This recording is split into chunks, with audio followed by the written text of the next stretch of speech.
Você está ouvindo o MesaCast do Mesa pra 4. Senhoras e senhores, meninos e meninas, estamos começando mais um MesaCast para falar da série que tá causando alvoroço, que é Coração de Ferro. Efraim Fernandes aqui, e bem-vindo à Marvel, Mephisto. Pena que você chegou num momento bem merda. Fala, galera, tudo bem com vocês? Aqui é a Camila Santana. Desde já quero deixar aí um beijo pra Mesquita e dizer, vamos lá, vamos conhecer essa série aí que quase ninguém sabia que já tava aí rolando. Fala, galera, Rafael Teodoro na área e Legado do Stark é meu Rafael Ramos aqui, e olha, se essa foi a série escolhida para fechar a fase 5, eu fico preocupado com o que vai vir na fase 6. Eu não me preocupo mais não, Rafa, eu não tô nem mais contando fase, eu já não aguento mais, sabe? Sabe quando você tá numa maratona, você tá quase chegando no final, mas você não se importa se você vai chegar em primeiro ou não, só quer que acabe? É como eu tô sentindo com a Marvel agora. Vem esse reboot aí, pelo amor de Deus, porque eu não aguento mais. Mas vamos falar dessa série, né? Vamos falar dessa série, é uma série que precisa ser debatida. Antes de começar aqui, eu quero falar deixa eu só tentar ordenar o pensamento aqui, tentar deixar uma coisa clara, que é o seguinte: eu vejo que as pessoas estão reclamando pelos motivos errados sobre essa série, assim como aconteceu com The Last of Us. O problema dessa série é que, ao meu ver, ela é ruim, ela é mal escrita, ela é chata, ela não tem coerência, e isso não tem nada a ver em a gente ter uma mulher como protagonista. Entendam isso, porque hoje em dia as pessoas gostam de vomitar que tudo é woke, que tudo é lacração. Gente, existe um mundo enorme que orbita fora do que você está acostumado a vivenciar. Então, vamos parar com essa visão estreita, porque tem uma galera aí que vomita nessa coisa de a série é ruim, porque tem uma adolescente negra, que vamos combinar de adolescente, que essa menina não tem nada, se bobear, essa atriz deve estar chegando nos 30, e ela fala na zoeira ou não, ou por estar sob influência do Mephisto ou não, dizendo que ela vai ser maior que o Stark, que o Jeff Bezos ou qualquer outro ricaço, né? E aí virou um dedo no cu e gritaria, porque ela fala isso, e isso aí já é o suficiente para as pessoas dizerem, não vou ver a série e tal. Gente, entendam, ela é uma jovem adolescente, arrogante, que tem ambição, praticamente inalcançável essa ambição, tá? Mas é o sonho da garota. Porque eu garanto, eu não vejo isso como problema, porque eu garanto que o Stark é muito mais arrogante e muito mais estúpido do que ela quando ele era vivo. E ele não tinha encosto em cima dele, ele não tinha Mephisto pra fazer a cabeça dele, não. Ele já era muito mais arrogante do que ela. Se fosse um cara, entendam isso, gente, se fosse um cara falando isso, de que ele quer ser maior do que fulano, beltrano e ciclano, eu tenho certeza que essa reclamação seria menor. E sim, gente, o fato do Tony Stark ter nascido em berço de ouro facilita pra caramba as coisas pra ele, porque ele é gênio, ele é bilionário, ele é filantropo, ele faz a porra toda. E isso só reforça a arrogância desse cara. De novo, sem ter Mephisto pra mexer na cabeça dele e fomentar essa arrogância dele. Então, pelo amor de Deus, gente, parem com essa idiotice de que vai destruir o legado da Marvel. Vai destruir porra nenhuma. As pessoas vão continuar indo no cinema, vão continuar vendo as séries, as pessoas vão continuar lembrando do Tony Stark, e a Marvel vai fazer o reboot dela aí e vai continuar socando um monte de produção no esfinteranal de todo mundo, e a gente vai estar batendo palma querendo mais. Dito esse desabafo, o que vocês acharam da série? Deixa eu só complementar, Efra, porque a minha entrada ela é justamente por isso, tá? Porque assim que saiu a série, eu vi muitos posts assim de poderiam ter escolhido o Don Cheadle, né, o Máquina de Combate, para seguir o legado do Tony Stark. Poderiam ter colocado lá o garoto chato do Homem de Ferro 3, que seria o garoto de ferro perfeito. Metade da galera não sabe. Ninguém liga pra ele. O cara apareceu em minutos no filme e o povo ficou, Não, e ninguém, e o pessoal não sabe, ou se sabe, não sabe, que nos quadrinhos o Garoto de Ferro é o Kang, tá? É uma variante do Kang. Então já começa por isso. E a personagem, a Riri Williams, cara, é muito bom ela ser arrogante e independente. Eu acho, Efra, que ela não tá vinculada ao Mephisto ainda no começo da série lá, quando veio esse trailer. Cara, porque isso é comum das pessoas que são muito inteligentes. Cara, eu sou acima da média, eu sou muito bom, eu quero fazer isso. Isso, cara, se perguntar para qualquer adolescente que joga bola, eles querem ser o Neymar, eles querem ser o Messi, eles querem passar. Cara, isso é normal. E aí as pessoas estão falando, porque tanta gente para seguir o legado do Stark. Você falou perfeitamente bem. Tony Stark, antes de ter o acidente na caverna lá, de ser preso, ele era arrogante. O Doutor Estranho, antes de sofrer o acidente, ele era arrogante, ele falava que não ia fazer operação porque não ia trazer sucesso para ele, ia trazer fama para ele. Então, assim, personagens são, se eles têm em determinado momento, arrogantes. Mas agora, porque é uma personagem que tem uma armadura que não tem ligação nenhuma com o Stark. Ela não tem ligação com o Homem de Ferro. Nos quadrinhos, inclusive, é só quando ela faz uma IA igual à série, que aí a IA dela aparece com o rosto do Tony Stark. O Tony Stark, ele no final da vida, ele passou a consciência dele para uma máquina e fica meio como mentor dela em determinado momento. Só que assim, são campos totalmente diferentes, são personagens diferentes, são personagens com vivência diferente. É adaptação, né? Não, e eu concordo 200% com você, porque a minha interpretação é a mesma. Você reclamar que a série ela tem diálogos péssimos, ela é incoerente nela mesma, eu concordo com você. Independente se fosse Riri Williams, se fosse o garoto lá do Homem de Ferro 3, se você trocar a pessoa que está ali e colocar uma outra pessoa para ter as mesmas experiências, a série é inconsistente, a série é incoerente, a série ela derrapa no próprio universo dela mesma. Agora, dizer que isso é culpa da Riri Williams, aí não rola. Não dá. Isso aí é culpa de quem tá roteirizando essa parada, quem produziu essa. Isso é culpa do Kevin Feige que tá fazendo. Porque também é aquela parada, né? Essa série tá vindo com bastante atraso, né?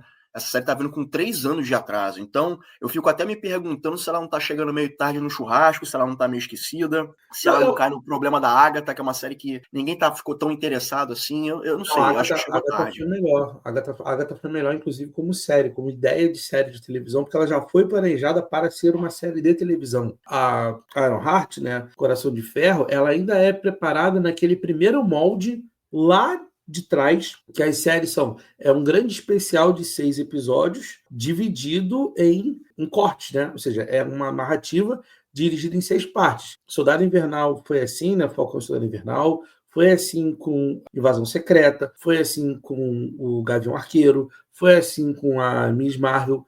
Todas elas, assim, você tem um arco, divide isso em 6. Mas isso, a gente sabe, quando se fala de televisão, o ritmo de televisão é diferente. Você tem episódio da semana, cliffhanger, de meu Deus, o que vai acontecer? E essa série, sim, essa série foi uma das primeiras anunciadas. Ela estava anunciada em 2020. E tanto é que essa série, como o filme do Falcão, né, do Capitão América, elas sofreram com essa remodulação. Algumas coisas que estariam em outras séries ou outros filmes foram jogadas para o filme. Alguns personagens, por exemplo, o personagem do Obadiah Stane, o filho do Obadiah Stane, não é o garoto? Sim. Porra, ninguém lembra. Ninguém lembra. John. O John, né? John, eu só lembro do codinome, o nome dele verdadeiro eu não lembro muito. Ezekiel Stane. Ele não estaria nessa série, ele seria um dos personagens da Sociedade da Serpente que estaria no filme do Capitão América. Só que aí, como alguma trama do Capitão América saiu de lá, esse personagem foi reaproveitado para essa série. O Mephisto só ganhou força para entrar nessa série depois de WandaVision, que não teria Mephisto. Como eles perceberam, deu um rolê aqui, o personagem cresceu, vamos aproveitar, vamos incluir ele aqui. Aí, quem traz qual o vilão? O vilão não seria o Capuz, essa série estaria ligada à Guerra das Armaduras, que também não rolou até agora. O Don Cheadle, coitado, foi reaproveitado lá no Invasão Secreta, porque ele tem um especial dele que nem sabe se vai ter mais. Não, provavelmente não vai ter, né, cara? Porque se a gente olhar o cronograma da Marvel, tem coisas mais emergenciais para serem feitas, tem coisas a serem priorizadas que são os 2 grandes filmes. Depois disso, em teoria, é o grande reboot, e aí sabe lá se vai ter o Blade do Mahershala Ali, se vai ter Armor Wars, né, que deveria ser com o Don Cheadle. Eu acho que não, cara. Se vier alguma coisa, é depois disso. O próprio plot da Guerra das Armaduras envolveria o Visão Branco, que vai ter a série própria porque a série da Agatha fez sucesso, então a série da Agatha vai se ligar no Visão Branco, no Vision. Aí a parte da Guerra das Armaduras também deve ser jogada para lá. Então, gente, assim, é uma série que sim saiu com anos de atraso. Essa série era para ter saído lá em 2023, 2022. Uma coisa boa, os efeitos da armadura tão bacana, não tá aquela coisa robozoide, mas a gente vai falar mais melhor que a surfista prateado que vai vir aí no Quarteto Fantástico. Oi? Tá até melhor que a surfista prateado que vai vir no Quarteto Fantástico. O filme ainda vai rolar, então eu nem falo nada de efeito visual, que até o último minuto eles estão renderizando o filme. Mas o que eu quero pontuar e aí eu deixo vocês, é que me incomodou muito, eu converso com amigos meus, esse ponto de você falar da Riri Williams como personagem. e dizer que é ruim por causa dela, por causa de ser um personagem negra, que é arrogante, como se não pode, entendeu? Você não pode, você é pobre, você não pode. Gente, eu conheço um monte de gente que é pobre e não tem onde cair morto e é arrogante, cara. E acontece, é do ser humano. E ela ter isso, eu acho muito legal, porque quando a gente vai passar pelo filme, pela série toda, ela é um personagem assim, lá no estereótipo, né? Do lado branco, lado bom, lado preto, lado ruim. Ser cinza, ter escolhas duvidosas, eu acho muito rico. Porque ela aparenta. Ela não é uma heroína. Ela até parte do princípio, né? Do tipo, E ela, pô. se não me engano, ela nem salva ninguém na série, eu acho que ela Não, nem o chega a salvar ninguém princípio. na série. O princípio Ela ferra dela. com os amigos dela, ela acaba causando a morte de um aliado do Capuz. É mil e uma confusões.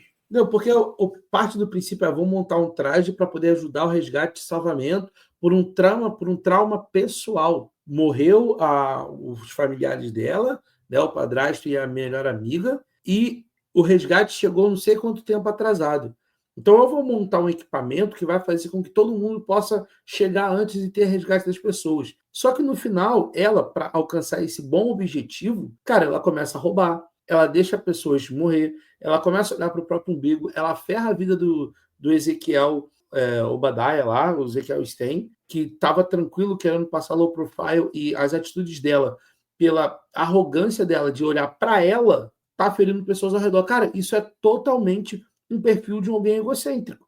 Isso faz do personagem ser mais rico do que a garotinha que fez a armadura e está salvando os familiares. Pena que o desenvolvimento foi merda. Mas vamos passar a palavra para aniversariante do dia, que é a Camila.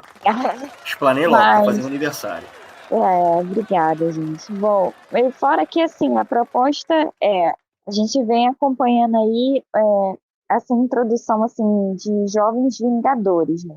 Para substituir o bem clássico. E a personagem, a Hilda, ela se enquadra perfeitamente em muitas coisas do Stark, por exemplo. A armadura é um ponto, a questão da crise de pânico. Eu sempre tento olhar o lado emocional dos personagens, né? Uma coisa que eu gosto muito de fazer, a Marvel parece que entrou numa onda de focar nisso. Foi assim com o Justiceiro, no filme do Thunderbolts também, e agora na Ironheart. Mas a questão dela com a crise de pânico, né? Que é o mesmo problema que o Tony viveu depois do filme dos Vingadores, daquele acidente de Nova York. Ele começou a ter as mesmas crises, né, de pânico, da armadura funcionar através dos pesadelos dele, e ele dar o gatilho. Então, assim, eu achei legal fazer essas conexões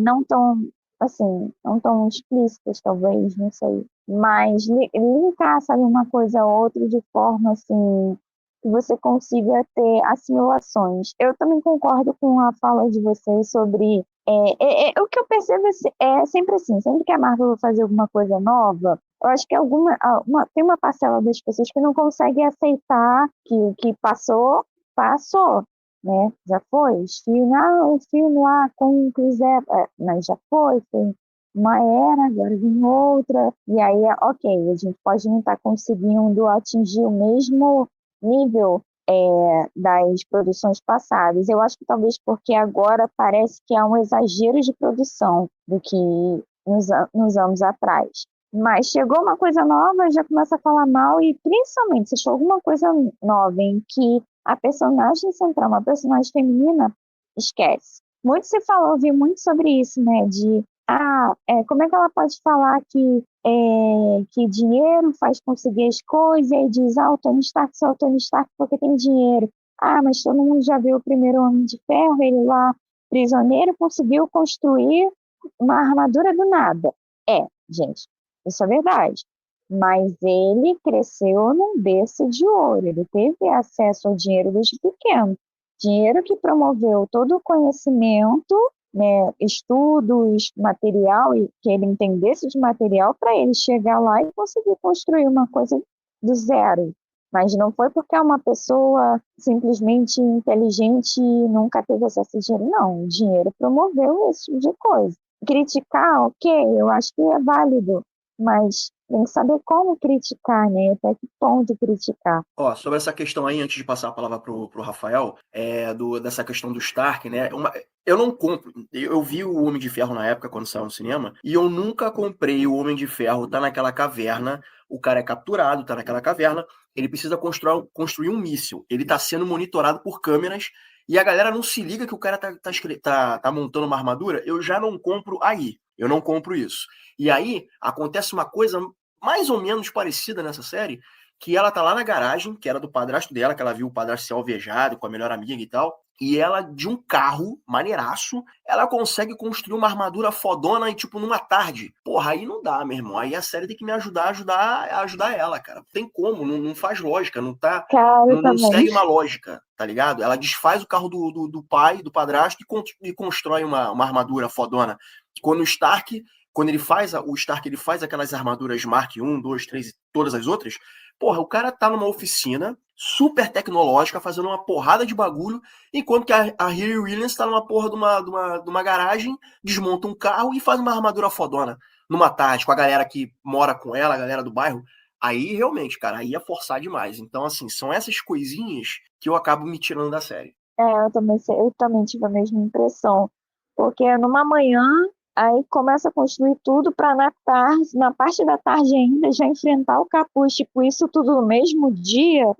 Que coisa tão rápida. E até no início, né? Eu achei muito isso nos 2 primeiros episódios. De, assim, muita rapidez para que as coisas vão acontecendo. No primeiro momento, eu ainda fiquei assim, como é que ela já sabe voar e fazer manobra, já com a armadura, sim, mas depois eu pensei, de repente já há um desenvolvimento disso antes da série começar, então não dá para criticar. Mas quando chega nessa mas aí quando chega nessa parte da série realmente fica são essas incongruências que são muito, muito chatinhas de aceitar. Mas isso não é só dessa série, né? Se você pegar aí outros filmes, não só da Marvel, né? Mas, enfim, outras produções, tem sempre uma conveniência de roteiro que você tem que voar para aceitar.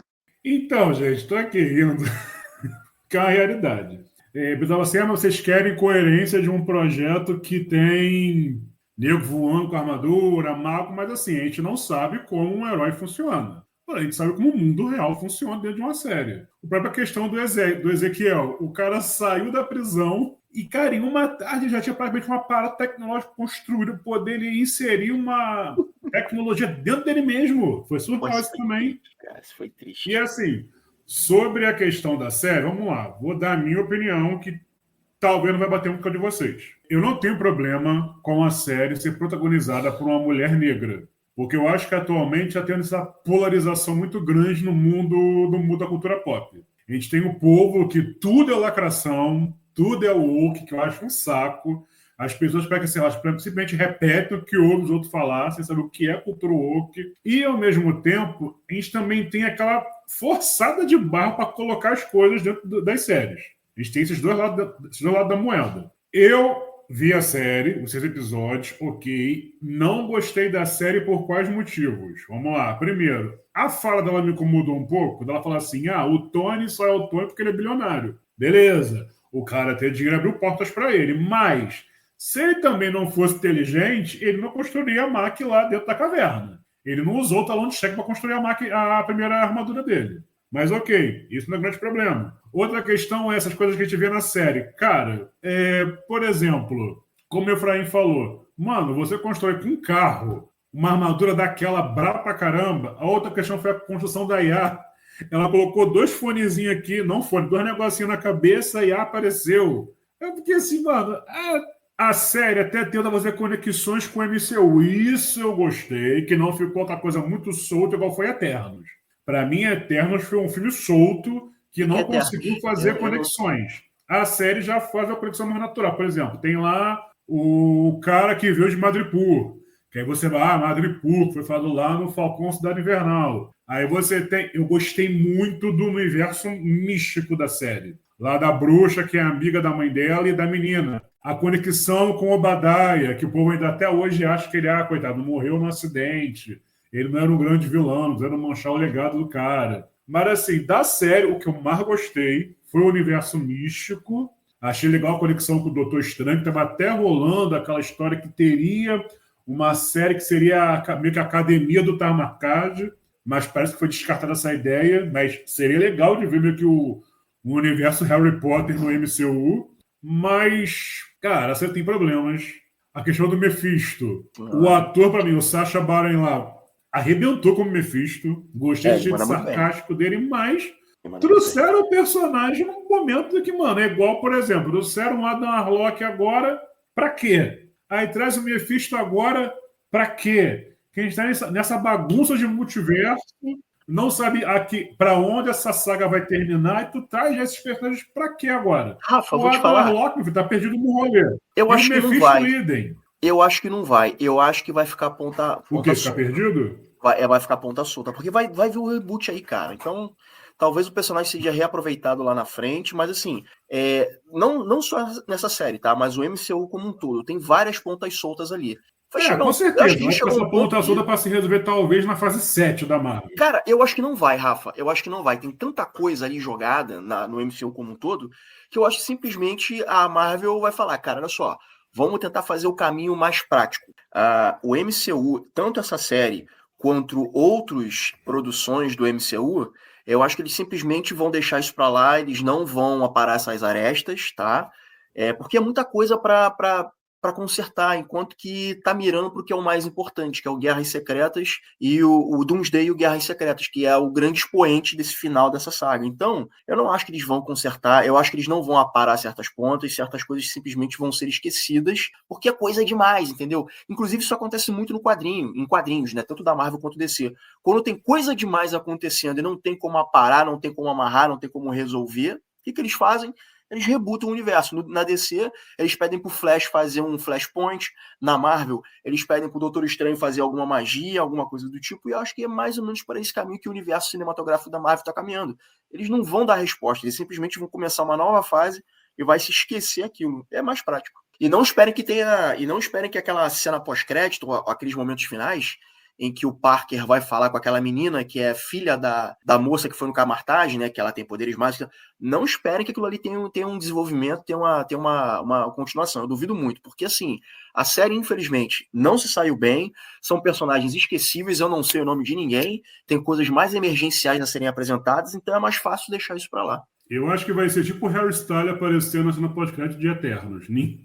Vai pro limbo e acabou. Eu só acho que, ainda falando dessa coisa da problemática que a gente está tendo nos dias de hoje, cara, que para mim um dos grandes problemas é você esvaziar pautas que são importantes por causa de filme de herói. Como, por exemplo, Perfeito. Você não pode hoje em dia falar eu não gostei da série da Coração de Ferro. Eu não gostei de The Marvels. Vou pegar uma coisa bem prática. Não gostei de The Marvels. E, cara, The Marvels é ruim.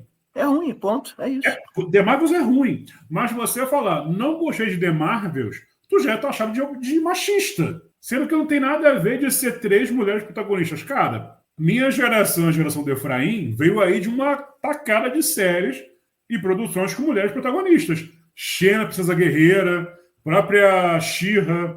A gente teve aí nos animes a Sailor Moon, a Sakura Card Captors. Simplesmente, a série não é problema ter uma protagonista feminina. O problema é você não ter um roteiro consistente. Como, por exemplo, as Marvels. A vilã das Marvels era esquecível. A própria conexão do porquê do filme existir era fraco. Mesma coisa com Coração de Ferro. Eu não acho a Riri nem a atriz carismáticas. Isso é uma opinião minha. Não tem nada a ver de ser mulher ou ser negra, é opinião minha. Mas, por exemplo, além disso, o roteiro não ajuda. Como a gente já falou aqui, cara, o Ezequiel sai da cadeia, em meia hora ele já tem um aparato super tecnológico para ele poder entrar e inserir tecnologia dentro dele. O pessoal conseguiu construir uma armadura mega tecnológica a partir de um carro antigo. E vale aqui frisar, que bom que essa série esqueceu a nanotecnologia, porque a Marvel com esse lance de nanotecnologia, cara, tá chato. Tudo é incrível, tudo assim, no falar de Deus. A série você consegue ver, tipo assim, os compostos da armadura se juntando para formar o negócio todo. Isso eu achei legal na série. Ele até faz piada com isso, né? A série até faz piada Oi? com isso, que ela fala assim, você tá dentro de um Transformer e tal, porque vê as peças se movendo, a série até brinca com isso. Sim, não é que nanotecnologia, igual você vê, por exemplo, no Capitão América, que num estalar de dedo o capacete some e depois volta de novo. Isso eu achei que foi mais orgânico. Mas, como eu já falei aqui, a série tem problemas de construção de personagem. Poxa, o bando do Capuz, totalmente esquecível. E no quadrinho, o bando do Capuz é muito mais forte. É um grupo muito mais, vamos dizer assim, interessante, com poderes interessantes. Cara, a menina lá que é toda palhaça, ela é sem graça, ela é irritante, os irmãos de sangue descartáveis. Gente demais. Nossa, personagens esquecíveis, cara. Então, assim, eu gostei do ator que fez o Capuz. O ator é bom. A motivação do Capuz também é ridícula. Pô, ia direto no pai dele, matava o pai e pronto. Pegava as empresas pra ele, acabou o assunto. Aí também não ia ter mais série. Mas vai lá, Rafa. Rebate aí que eu tô falando, tá doido pra falar com você aí. Você começou falando umas coisas aí que eu já falei, ih, vou ter que agredir. Mas, cara, de maneira geral, é isso. Aonde você vai colocar o seu hate? Sobre a questão dela não... o Tony Stark só fez isso porque é um milionário. Cara, a gente sabe, tá? Eu vou trazer para nossa realidade. A gente, às vezes, acha e toca que alguma pessoa é bem sucedida porque teve oportunidade que a gente não teve. Normalmente, a gente tende a duvidar da capacidade de alguém que é bem sucedida, que nasceu do berço de ouro. Então, por exemplo, a gente vê os Nepo Babies aí de Hollywood, por exemplo. Então a gente fala, cara, a pessoa só tá ali porque o pai e a mãe é rico e tá ali. Tem carisma, tem capacidade, pode ser um bom ator? Não, não pode, porque tá ali porque tem dinheiro. Vou pegar um exemplo. A garota do Stranger Things, que é filha da Uma Thurman.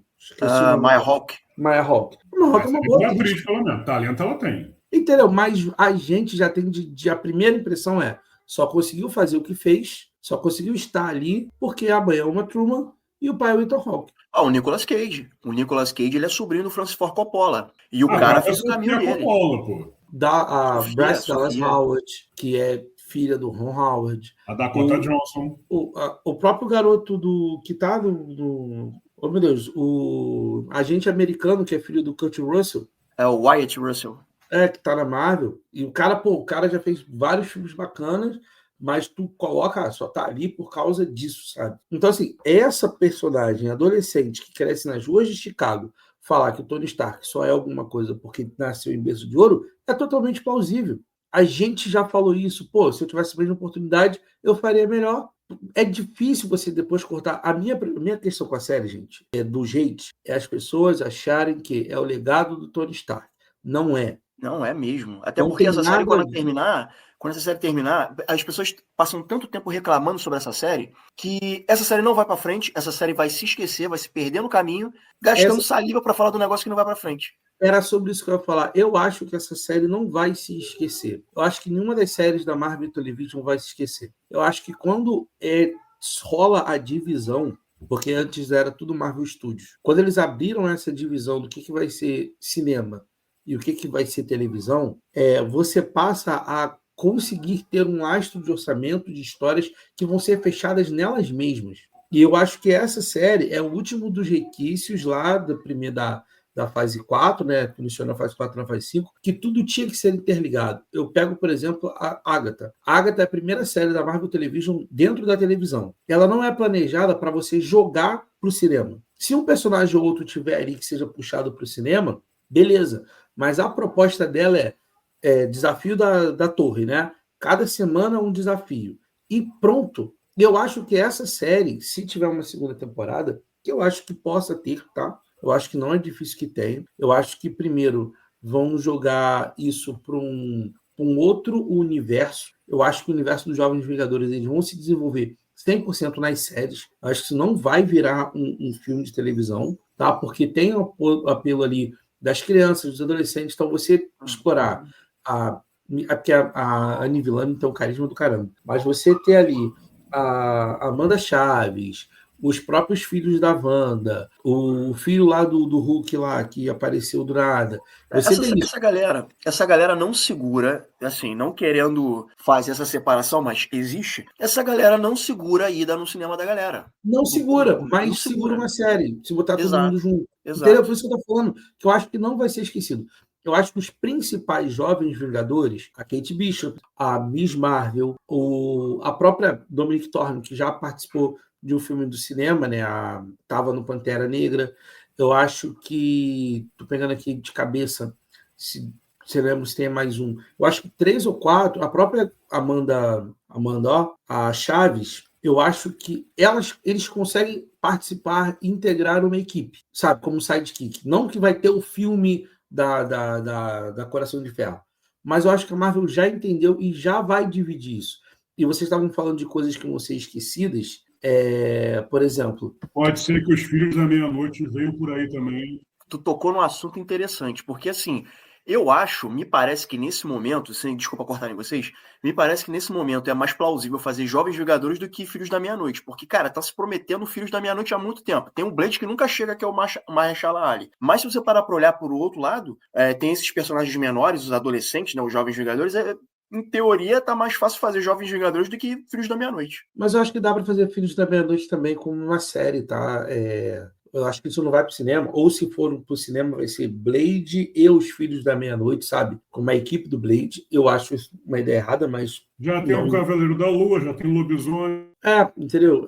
Eu acho que esse universo vai ficar realmente na televisão, claro, o Blade com expoente no cinema, mas você não contrata o Oscar Isaac para fazer uma série. Então, você traz ele para o cinema em algum momento. Por isso que eu acho que a gente vai ter o Blade, vai ter os Filhos da Meia-Noite no cinema, até porque tem o Gael Garcia Bernal, sabe? O cara que já concorreu ao Oscar, então, como Lobisomem. Então, tem atores de peso ali para não ficar só restrito ali na série. E, por fim, para falar a minha palestrinha, a gente tem que lembrar que, assim, essas coisas de coisas deixarem passar da Marvel, de novo, gente, é porque muita gente coloca isso na fase 4, na fase 5, eu sei, gente, é uma fase problemática pra caramba, tem muita coisa ruim. Só que o primeiro filme do Doutor Estranho acaba com o Barão Mordo indo tirar os poderes de todos os magos, porque tem muito mago na Terra. Isso nunca foi visto. Nunca foi... E pelo visto ele não conseguiu, né? Porque continuou tendo mago. Exato. O segundo filme, ele não é ele da Terra, é o da outra Terra, né? O personagem que tá lá.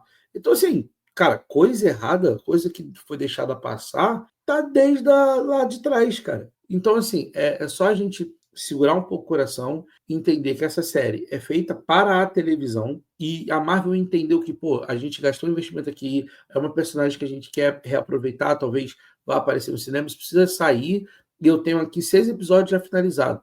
2 levas de 3 episódios e acabou. Tabela, cumpriu por tabela. Teve que botar na praça. Tem que rodar, já gastou efeito, tem contrato, tem que rodar. É diferente, por exemplo, de outras séries que eu acho, por exemplo, que a Guerra das Armaduras, isso vai morrer. Ou vai virar um especialzinho lá igual o Lobisomem da Noite, de uma coisa, e pronto, gente, e tudo bem quanto a isso.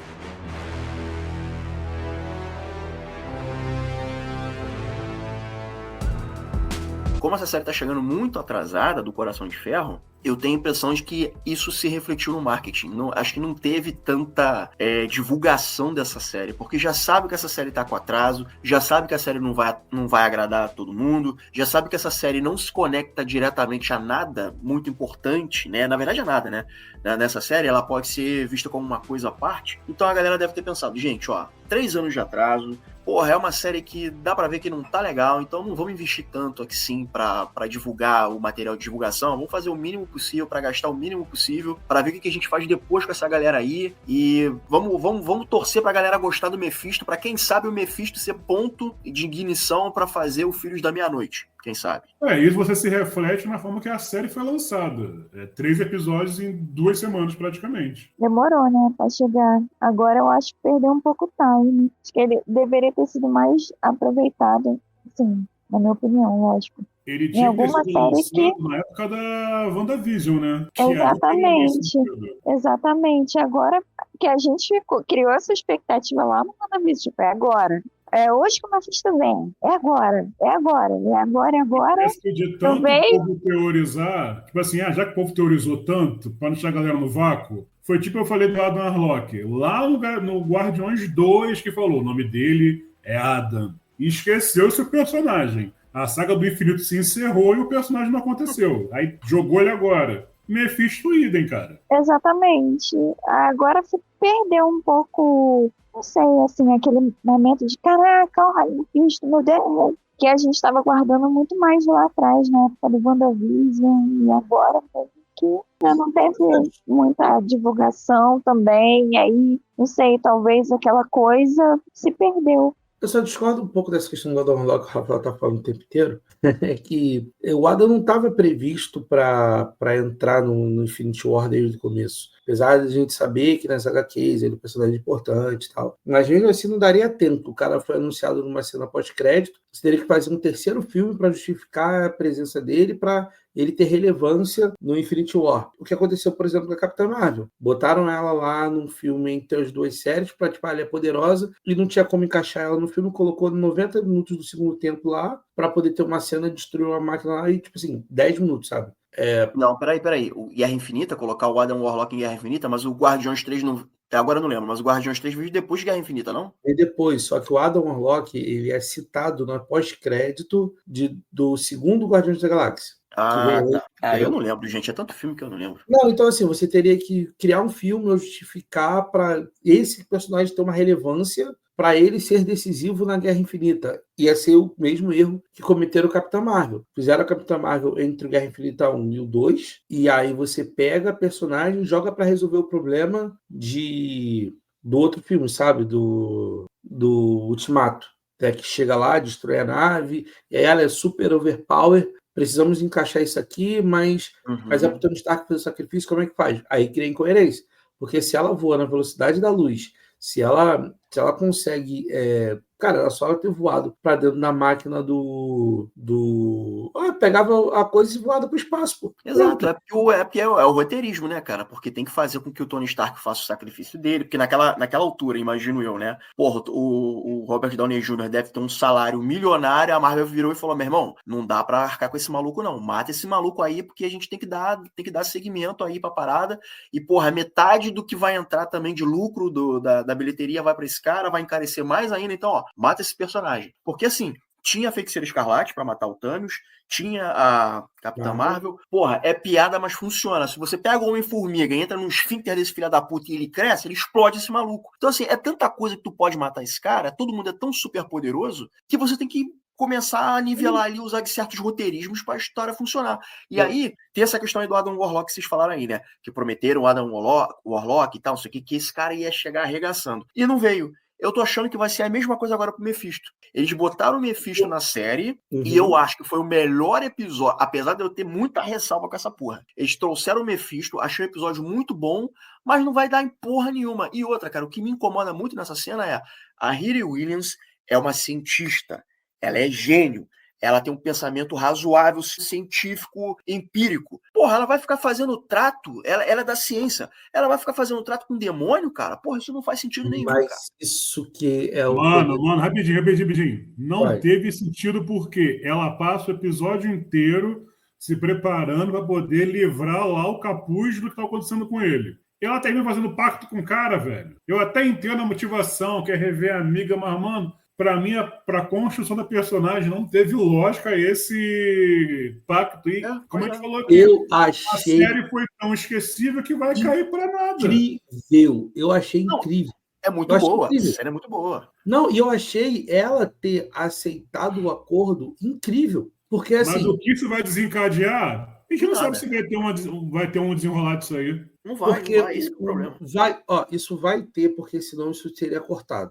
A Marvel não libera. Mas olha só, é igual a cena pós-crédito lá de Eternos. Então, exatamente. Não. A minha questão é a seguinte: com a questão dos Eternos, vocês falaram lá do Eros, do Pip e tal, o Danny Rich lá com a espada, todas essas outras cenas pós-créditos que até então não foram faladas e resolvidas, eu entendo. Porque a gente estava falando de uma época que a Marvel estava em expansão. A Marvel, a fase 4 da Marvel é para trazer novos personagens, expandir o universo. Se você olhar a quantidade de personagens que foi aberto na fase 4 e 5, chega, não vou dizer que dobrar, mas é muito mais personagens do que na fase 1, 2 e 3. Então a Marvel abriu o celeiro, vão botar todo mundo para aparecer. Essa série, ela sai quando a Marvel já decide que vai focar no que é mais importante. Eles poderiam, na edição, ter cortado quando a tela fica preta. E você ia ficar com a dúvida, pô, foi ou não foi? Ela fez o acordo ou não fez? Não, ela não fez o acordo. Isso eles poderiam ter resolvido. Eles não fizeram de propósito. Eles não tiraram essa cena final de propósito. Porque eles têm alguma coisa com isso. Não sei o quê. Você acredita que vai ter desdobramento? Porque, sinceramente, Eu acredito. eu tenho minhas dúvidas. Eu tenho minhas dúvidas se eles fazem uma segunda temporada. Eu acredito, sabe por quê, Fred? Desculpa, eu acredito, sabe por quê? Por causa da repercussão positiva do Mephisto. Não, eles podem fazer uma série... Porque, assim, deixa eu pegar um exemplo aqui. Nas HQs, depois que acaba a Guerra Civil, que o Homem-Aranha tira a máscara e mostra para todo mundo que é o Peter Parker, eles começam a sofrer atentados pessoais contra a Mary Jane, contra a Tia May. Ele faz um acordo com o Mephisto para todo mundo esquecer que ele é o Homem-Aranha, que o Peter Parker é o Homem-Aranha. Mesma coisa lá do Doutor Estranho. Ele faz esse acordo com o Mephisto. O Mephisto diz a mesma coisa, eu vou pegar uma coisa em troca, beleza e tal. Ele vai e pega o casamento do Homem-Aranha com a Mary Jane. Então eles voltam lá para trás, ou seja, ele pega a melhor fase da vida do Homem-Aranha e exclui isso da vida dele. Então, o que eu estou te dizendo sobre isso é o Mephisto. Muita gente fala, o Mephisto é super poderoso e tal. O grande lance do Mephisto é essa sedução, é você pegar e conseguir, cara, a alma da mãe do Doutor Destino está presa com o Mephisto e ele não consegue tirar de lá. Eu acho que o Mephisto volta, sim. Mas eu acho que essa questão da Riri Williams, isso vai ficar via navio. Eu acho que volta por causa do Quarteto Fantástico, porque vai ter o Stark, vai ter o Victor Von Doom do Downey Jr., e aí pode trazer essa questão, de novo, né, de ciência, de tecnologia e magia, que essa série tentou mesclar, vai vir isso no quarteto e com esse Dr. Doom, e aí eles podem pegar o Mephisto, porque o Mephisto pode ter a alma da mãe do Dr. Doom do Downey Jr., mas agora, a Riri Williams, eu não sei, cara. Eu acho que, caminhos que eles podem resolver isso, sem zoeira. Eles podem pegar, quando a gente estava nos Jogos dos Vingadores, sem um problema, eles lutando contra o Mephisto, para resolver, para recuperar não sei o que lá, da Riri. Pode, como a série do Visão, né, deve envolver o Celery, que é o irmão do Icano, né, ou seja, um dos filhos da Wanda, eles podem dizer que a alma da Wanda está presa com o Mephisto, e aí você traz o Mephisto e traz o problema da resolução da questão da Riri Williams. Eu acho que, assim, que portas eles têm para poder resolver isso. Mas o que eu estou dizendo, vocês que já trabalham com edição, vocês sabem que se vocês não vão usar alguma coisa, vocês cortam. Vocês tiram porque aquilo ali não vai dar lugar nenhum. E a Marvel teve pelo menos um ano com a série pronta para poder falar, cara, vamos tirar isso aqui? Vamos mudar isso aqui? Cara, eles mexeram no Capitão América, o Capitão América já estava quase pronto. Eles liberaram cena gravada de funeral e tiraram aquilo. Eles botaram não sei o quê e retiraram, mudaram, gente. Eles fazem regravações o tempo inteiro. Você trazer Dominique Thorne e Sacha Baron Cohen, que não está fazendo nada de relevante, de série e tal, para você regravar uma cena, cara, eles fazem isso um dia. Eu tenho certeza que eles têm alguma coisa, a gente pode não ver agora, pode esperar isso resolver depois de Guerras Secretas, tá? Mas eu acho que, pensando no universo televisão, eu acho que eles já entenderam qual é o caminho para seguir. Talvez as séries dos Jovens Vingadores aí resolva isso, não sei. Talvez uma segunda temporada de... Estava especulando que poderia ter uma segunda temporada de Gavião Arqueiro para desenvolver mais a Kate Bishop, mas o Jeremy Renner acho que não aceitou o valor. Não sei. Só sei que, assim, que logicamente falando, depois que eles terminaram, que eles vão focar naquilo que é importante, eu não deixaria essa cena se não fosse para ter alguma coisa para fazer a partir daí. Vale lembrar, tá, que nem a Marvel nem a Disney Plus até esse momento confirmaram que vai ter uma segunda temporada ou que esses personagens podem voltar até o momento dessa gravação aqui. Eu não sei. Eu acho que o Mephisto realmente volta, porque ele pode aproveitar essa questão, como eu falei, do Dr. Doom com a mãe dele e tal, e aprofundar, tentar dar mais camada para essa versão do Dr. Doom, porque a versão do Dr. Doom que a gente teve, que foi do Julian McMahon, que inclusive, infelizmente, faleceu esses dias, ele não era ele era uma visão unidimensional do personagem, apesar de eu gostar bastante desse filme e de eu gostar do personagem, eu acho que essa versão que o Downey Jr. vai trazer vai ser muito mais profunda, vai ser muito mais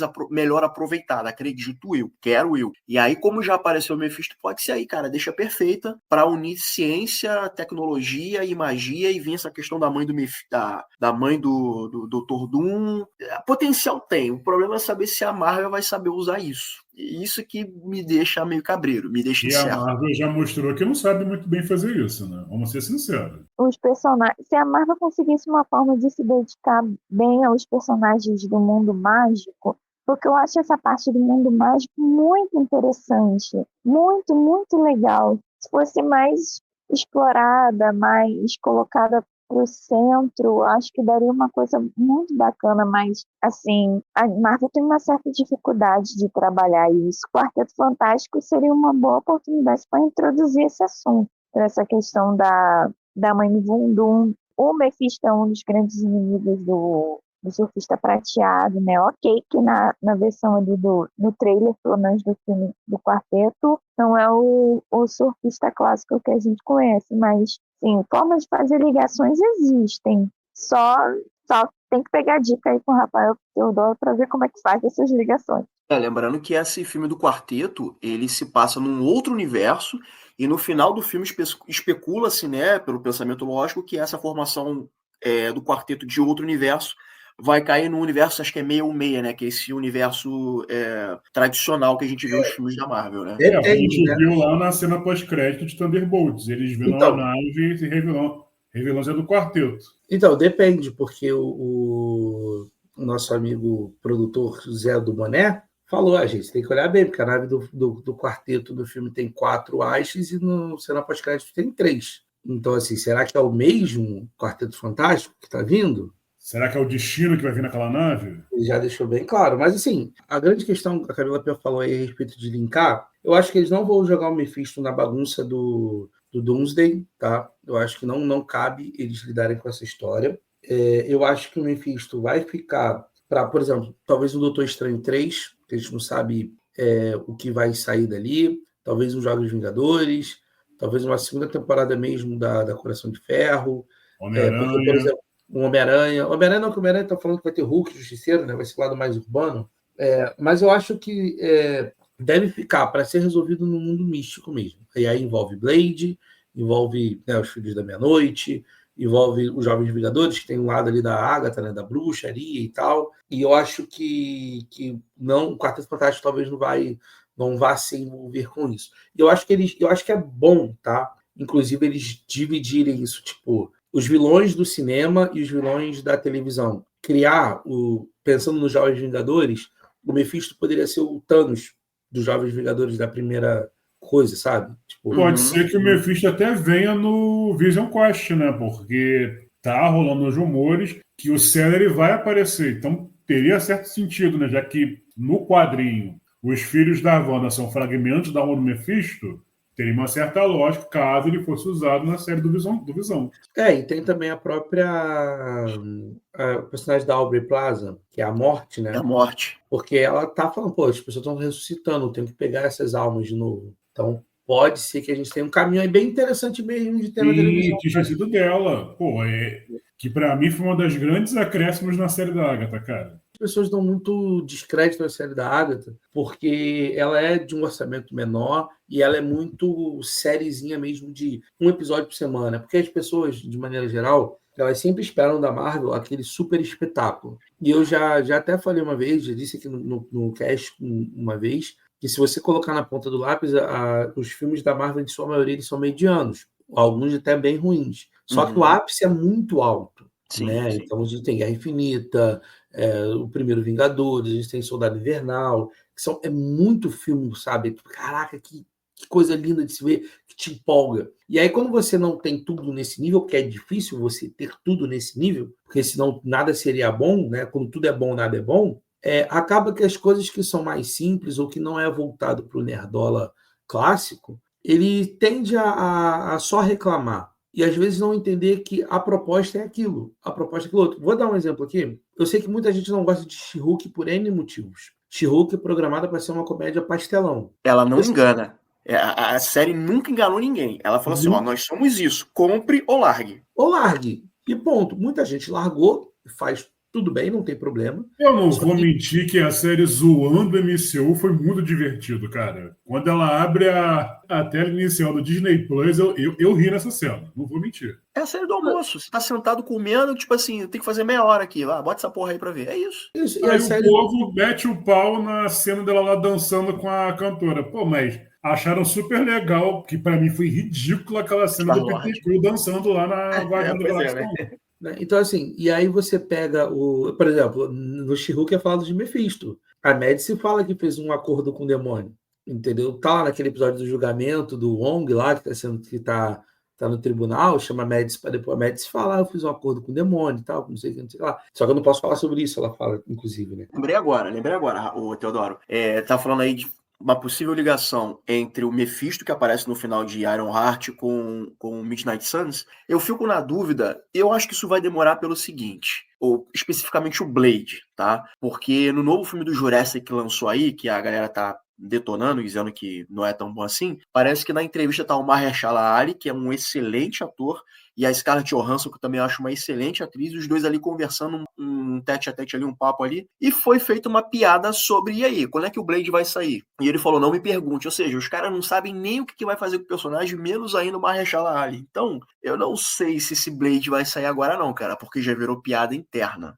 E até o pessoal dos Pecadores, né, do filme, né, tava falando que parte do figurino era figurino projetado pro Blade. Cara, eu acho que eles só mudaram a ideia. Eu acho que a ideia era fazer um Blade nos anos 1910, 1915, né? Uma coisa lá atrás, uma coisa e tratar com outras coisas, e eles só pensaram em, cara, vamos atualizar o Blade, vamos trazer o Blade mais para agora do que lá para trás. Isso, gente, acontece o tempo inteiro, tá? Roteiros são reescritos, ideias são reescritas, às vezes tem roteiro que vem com uma ideia, é aproveitado para outro filme, aproveitado para outra série, que era série vira filme, que era filme vira série, isso acontece o tempo inteiro. Inclusive roteiros parecidos, se você lembra lá nos anos 2000, você tem Vida de Insetos e Formiguinhas, é praticamente o mesmo filme, e 2 estúdios diferentes, porque aquele Primeiro Impacto e o outro lá do... Armagedon. Tem aquela Inferno de Dante... Impacto Profundo. Impacto Profundo. Vulcano e Inferno de Dante, que é a mesma ideia. Então, gente, isso acontece. Os roteiros vão parar em tudo quanto é que é lugar.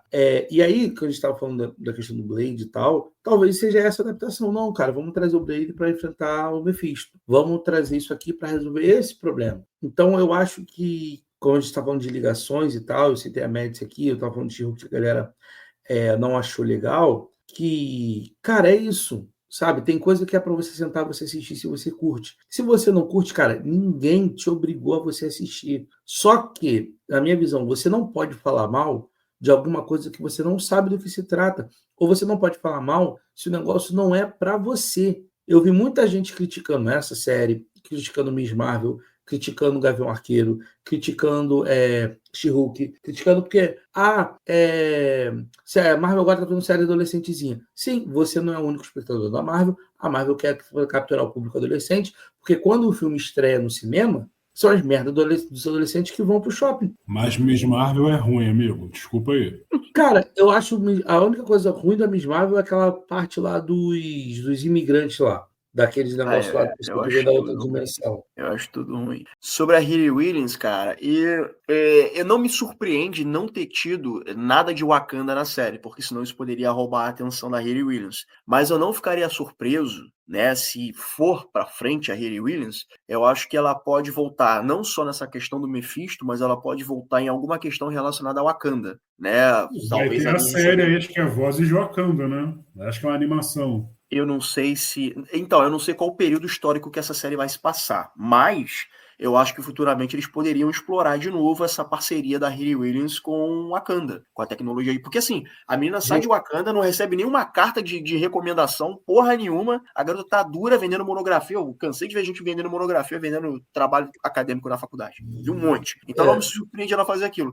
E eu fiquei pensando assim, caraca, ela vai pra Wakanda, é o país mais rico do universo da Marvel, e ela não recebe uma carta de recomendação, ela não tem nada relacionado a Wakanda. Amigo, ela foge do MIT com a armadura e ninguém vai atrás dela. Então, isso para mim é uma das inconsistências da série, tá? Ela sair do MIT E, tipo, pô, tá roubando uma propriedade que é privada porque foi feita Isso aqui. aí, porque pela lei, o que você faz no MIT é do MIT, não é mais seu. Isso eu concordo com vocês. Agora, essa série foi gravada antes de Wakanda Forever. Então, assim, não tinha preparado no antes? roteiro. Era inicialmente Eu ela achei- sairia antes. Eu achava que era depois. Não, inicial. Tanto é que a fala que ela fala de Wakanda é uma linha, depois de uma estágio de Wakanda, porque aquilo ali não estaria envolvido. E aí, qual a justificativa? A roupa ficou lá. O Wakanda confiscou a roupa, o Não, traje. então a série se passa depois de Wakanda. Não, a série se passa, mas eu tô falando que a produção começou antes. Ah, tá. Cronologicamente falando, a série se Cronologicamente passa depois. Tá. Não, eu queria só dar um ponto de atenção que a gente estava falando do Blade, né? Aquela coisa toda de ter subido no telhado. Tem uma empresa que está produzindo games da Marvel agora, que é se não me engano, é Niantic, tá? Vou confirmar direitinho. E eles têm um jogo de console chamado Marvel Rivals, que é um sucesso aí. E o Blade entra agora nessa temporada. E eles lançaram um jogo mobile chamado Mundo Místico, Filhos da Meia-Noite. Então, assim, quando a Marvel, quando uma empresa começa a acrescentar esses personagens em jogos para trazer popularidade, significa que algumas coisas ele está tentando trazer a partir dali. Então, fica a dica aí que em breve a gente. Inclusive, a última temporada agora, que eu jogo Marvel Rivals, por isso que eu estou falando. A última temporada agora, a primeira temporada foi a do Quarteto Fantástico, depois veio a do Knu, né? Nu, que é o Deus Simbionte, tá? Que viu Venom 3 e tal. E a última agora que acabou foi a dos X-Men e a do Ultron. O Ultron está cotado para voltar agora em início da série do Visão. E a próxima agora vai envolver o Blade. Então, assim, quando a Marvel começa a jogar isso nos quadrinhos, desenho, se criar uma história agora de sair uma série nova de HQ, Filhos da Meia-Noite contra não sei o quê, pode apostar que daqui a 3 anos a gente vai estar vendo isso no cinema ou em a série em algum lugar.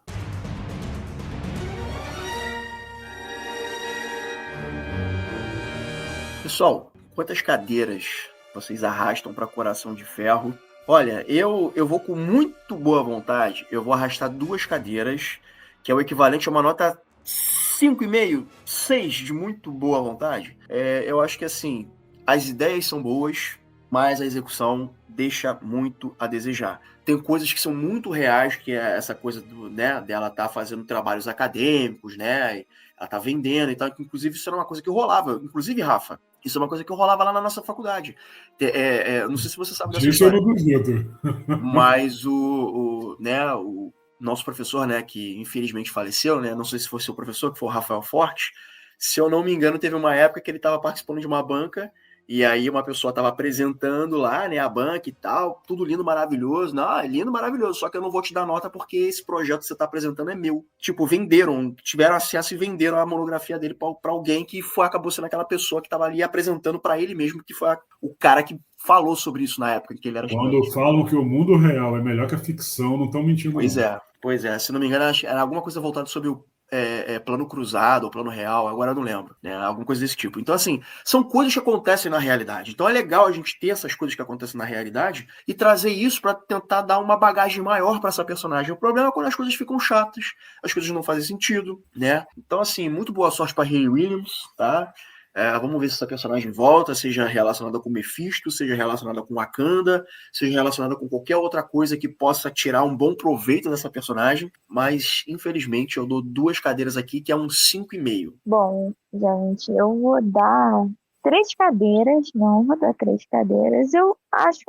Achei a série legal. O início eu realmente não gostei muito, os 2 primeiros episódios eu achei muito corrido. Eu também me incomoda mesmo essas inconsistências de roteiro, né? De numa manhã monta uma armadura, de um carro por uma armadura, e no mesmo dia enfrenta o vilão e o outro que vira esse boss. Mas assim, isso não é específico da série. Outras produções da Marvel também têm essas conveniências de roteiro, outras produções aí cinematográficas também têm isso. Eu acho o personagem muito legal, eu acho uma boa introdução, eu gostei da série, acho a série ela cumpre razoavelmente o que ela fala. E eu gostei da introdução do Mephisto, eu fico pensando muito mais nele, embora eu acho que o time já tenha passado. Talvez aí para o futuro pensar em alguma coisa mais rápida para conseguir aproveitar esse cara para não esfriar de novo essa participação. Mas eu vou manter aí nas 3 cadeiras. Eu dou 2 cadeiras. Concordo com a inconsistência da série, ela pesa, principalmente, por exemplo, a questão do MIT, a questão da montagem da armadura na garagem. Eu acho que aquilo ali não é bacana. A questão do pessoal falando, ele sai o Ezequiel Stein sai da cadeia e já monta o equipamento, apesar de ter equipamento em casa, mas eu também concordo que a série trata mal a passagem de tempo. Você não sabe o que está acontecendo num dia, em 2, em 3. Aquela ganguezinha do Capuz também achei coisa, clubinho da Malhação, não curti também não. Mas eu entendo que a série ela é para um público mais jovem do que eu. Eu entendo isso. Eu entendo também que a arrogância da Riri. Eu entendo essa questão dela, por exemplo, ela começa a série falando que não quer uma IA com a aparência da amiga, porque ela já superou aquilo, mas ela não superou, ela sente falta. E no final, quando o amigo dela, o irmão da garota, manda ela apagar a IA, ela diz que, ela balança porque ela tá com a melhor amiga de novo, nem que seja por IA. E no final, o Mephisto mostra para ela uma imagem do que pode ser dela encostando na amiga de novo, sabe? Isso é uma parada que... Não, ele realiza. Ela Não, pede... sim, mas primeiro ela visualiza... sim. Tá, é o flash forward. Isso, de várias formas, porque vai intercalando, né? Do que ela tá vendo e ele conversando com ela. E como ele seduz, mostrando para ela como é que é, e depois lá na frente ele executando esse trato, né? Então eu acho isso muito, muito bacana da construção da personagem. É uma personagem que ela é arrogante, que ela acha que é melhor, que ela é boazona, que ela não gosta de pedir ajuda, que ela quer resolver os problemas dela, que no final ela age de forma egoísta, olhando para as coisas dela, e independente de quem sofre, quem vai sofrer ao redor. E no final ela que vai com senso de moralismo, de vou salvar você porque isso está te fazendo mal, ela fecha um acordo com o cara porque ela também é seduzida e ela está olhando 100% para ela, para as vontades dela. Tanto é que quando a mãe pede para fazer uma IA do padrasto, ela fala, não, mãe, não é assim que funciona e tal. O ciclo dela é sempre ela olhando para ela mesma, e eu acho isso muito bacana para futuramente você destrinchar essa personagem, quebrar essa personagem e fazer ela melhor ou virar de fato uma heroína. Então, 2 cadeiras para mim, não pela Riri, porque eu acho ela uma boa personagem, mas pela inconsistência do texto da série. Eu achei os efeitos visuais bem bacana, gostei muito daquele molequinho com o carrinho, que é o Perigo ali, o Júnior Perigo, sabe? Não, vou ganhar dinheiro aqui com alguma coisa. Me lembrou muito lá a série do Chris, todo mundo odeia o Chris. Então, para mim, 2 cadeiras e vamos ver o que o mundo reserva. E, cara, Sacha Baron Cohen, que ator, pelo amor de Deus. Melhor cena, hein? Melhor cena, apesar de eu ter minhas ressalvas com ela ter feito o pacto, é a melhor cena dessa série.